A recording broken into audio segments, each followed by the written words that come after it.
My name is Bevacqua. I am a psychologist. I've been a psychologist for a little over 3 years now, and I started doing sort of the traditional, mental health and therapy type thing. It's been more recently that I've done a little bit more of what I'm doing now, and that's life coaching and wellness. So I do individual work with clients who are just trying to be less stressed and that type of thing. And then part of what I do are things like this: group meetings, presentations, seminars on wellness topics, and obviously these are all related to stress prevention.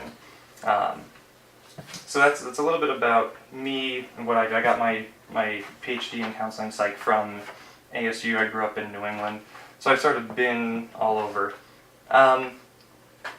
In terms of what I'm doing here, so a lot of people want to focus on stress management. I prefer to focus on stress prevention. We'll talk a little bit about the difference between those two. In your packets, I listed the other topics that I'll be covering. My plan is to do one seminar a month here on those different topics. The dates for those have not yet been set, but obviously as they get set, that'll be sent out and you'll be invited to attend. There's no requirement to attend them in order, so if you miss one, feel free to come to the next, feel free to invite others, all that good stuff. Any sort of questions before we get started? I also like to introduce how I like to present. So you may have heard the terms like motivational speaker, inspirational speaker before. A lot of people use motivation and inspiration interchangeably, and they're really not. Motivation is more about your drive to do something or your reason to do something, and inspiration is more of just like that temporary feel-good feeling that you might have. So you might read a book or you might watch a movie and you might feel like, yeah, I can do that, or I want to go do something, and it's sort of a fleeting thing, because you can walk out of that movie and then you get a phone call with some bad news and that inspiration is just gone, right? It's out the window. Motivation's a little longer lasting. The term motivational speaker I always found sort of funny, because I don't feel like a speaker can stand up here and give you a reason to want to do something.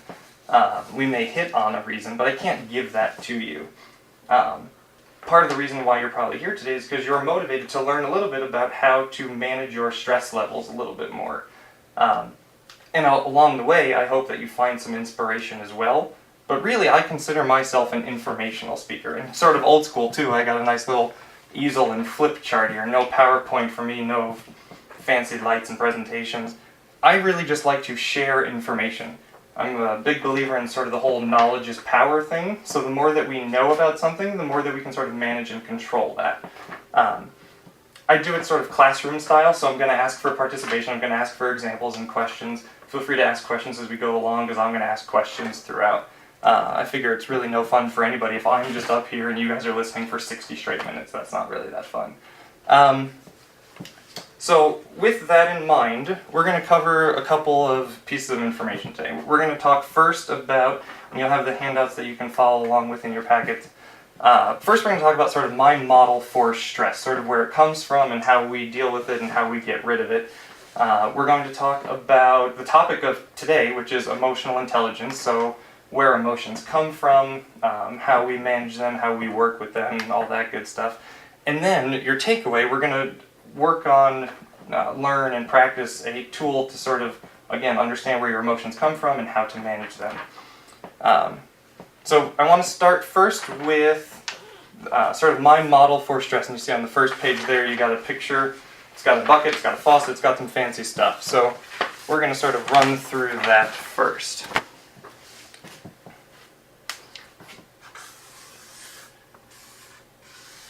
It's my sweet bucket. Okay. The bucket basically represents you. The bucket is your ability to handle stress. Okay, so everybody's got a different size bucket. Some people's buckets are really big. Some people's buckets are really small.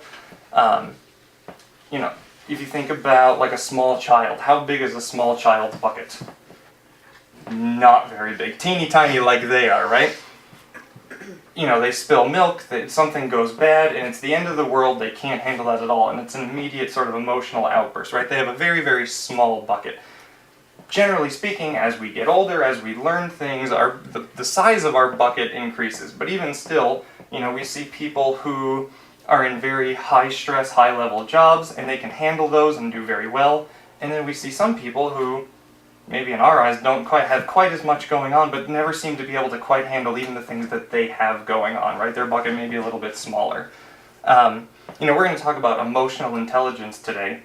And intelligence in this respect isn't necessarily being smart. It's not about, really just that. It's not about being smarter or less smart. It's really about how much of this skill you have. So being able to handle stress is a skill, which is why you're here, because if we weren't able to get better at it, there'd really be no point to me talking about it. The fact that we're here is because it's something that we can all get better at. So first I want to talk about the bucket. So everybody generally has a different size bucket, but there's also things that can sort of increase the size of our bucket or decrease the size of our bucket. So an example would be sleep. Because how much frustration tolerance do we have after we have a terrible night of sleep, right? That bucket shrinks way down. We're not able to hold as much stuff as we normally would if we were more well rested. So what are some other things that sort of on a day-to-day basis can either increase or decrease the size of our bucket? It's events. I mean, if you have a presentation or something to do that day or whatever. I mean, anything that you're anticipating. It could be good or it could be bad. Right. So you're actually jumping ahead of me a little bit. Because now you're on the right track, because you're talking about really the stuff that's going to start filling our bucket. The events that are happening, the things that we're thinking about, that's going to be the stuff that starts pouring into our bucket. Maybe along the lines of sleep, physical health or something. Right. So if what kind of tolerance do we have for anything when we're not feeling well, right? When our stomach hurts, when our head hurts, when we're sick, when we have the flu, like how much stress tolerance do we have when we're sick? Virtually none. So we got sleep, we got sick, anything else that's going to either sort of increase or decrease the size of our bucket. Food increases my bucket. What's that? Food. Right. So on the one hand, if you're hungry, right, Exactly. you don't sort of have the mental or emotional capacity to like make big decisions, handle stuff, right? I like the term hangry, right? The hungry, angry. Right. Because how big is our bucket when we're super hungry? It's not. And I see people brought drinks and snacks and all that stuff because we do better when we're well rested, well fed, right? So all those sort of basic needs, if we have those fulfilled, our bucket, our capacity to sort of deal with all that stuff is increased, right? So now, where you started jumping ahead to, we have, and this is my pipe. So out of that pipe is lots of water. So now, this sort of represents the stuff that happens to us. That presentation that's coming up. That test we're about to take, that deadline at work that's approaching, traffic that's happening on the way to work, other examples of stuff that's happening. What could potentially be a source of stress? A wedding, a funeral, events. Money, right? So it's funny, there's sort of an inverse relationship, right? The more money we have, the less stress that's sort of pouring into our bucket, right? The less money we have, all of a sudden it feels like the weight of everything is just pouring down on us, right? Great example. So water stress is sort of pouring down, it's filling up our bucket. So now what do we do to alleviate that stress? And I mentioned before, there's a difference between stress management and stress prevention, right? So most people focus on that stress management piece. That's like, once we're already stressed, once we start feeling overwhelmed, that's what then triggers us to be like, I should do something about this. So I like to represent that with a little cup. Okay, and sometimes we take that cup and we dip into our bucket and we try to pour some of that out on the floor over here. We try to get rid of it. We may read a book. We may take a walk. We may go to the gym.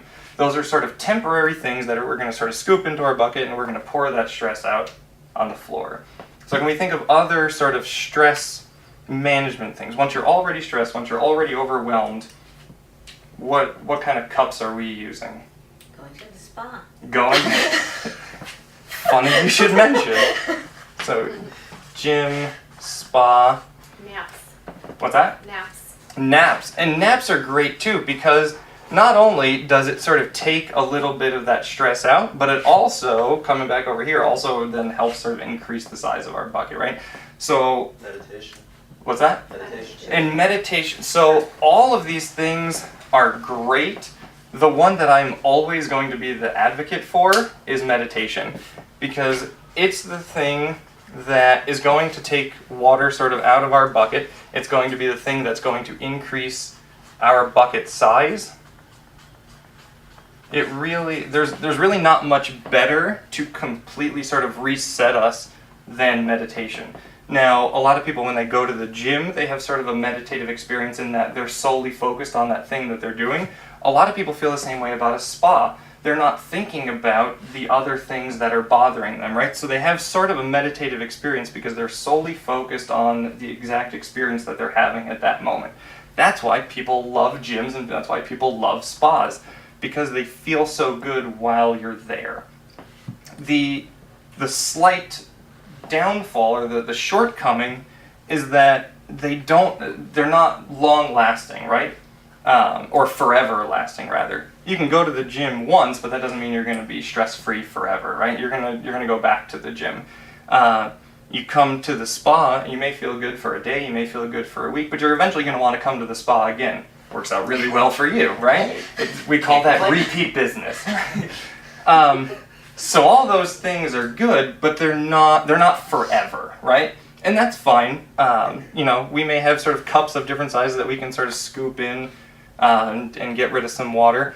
Sometimes that cup's going to be really big, sometimes it's going to be really small, like a shot glass. Sometimes it's literally going to be a shot glass that is your stress management technique. And again, that's sort of temporary, right? Because you can have sort of a night of drinking and, that night you're super relaxed and having a great time, but when you wake up the next day, that water is still pouring in your bucket. Those money problems are still there, or that presentation that's going to happen the next day is still there. Those things can still be happening. So that's sort of stress management. The reason why I'm here is to talk more about stress prevention. So instead of doing sort of all the laborious work of reaching in and scooping out and dumping out and having to do that over and over again, why not learn how we can just sort of poke a little tiny hole in that bucket? So much easier that water can just sort of come pouring out. So instead of, that event is happening or those money problems are happening, but if maybe we can learn to sort of think about things a little bit differently, maybe we don't take on as much stress as we normally would have otherwise, right? So we don't then need to worry about scooping it out later because we're literally not taking it on now as it's happening. So we're going to talk about emotional intelligence today as just one example of how we can sort of put a hole in our bucket. So you're going to hear me say that over and over again about putting the hole in your bucket.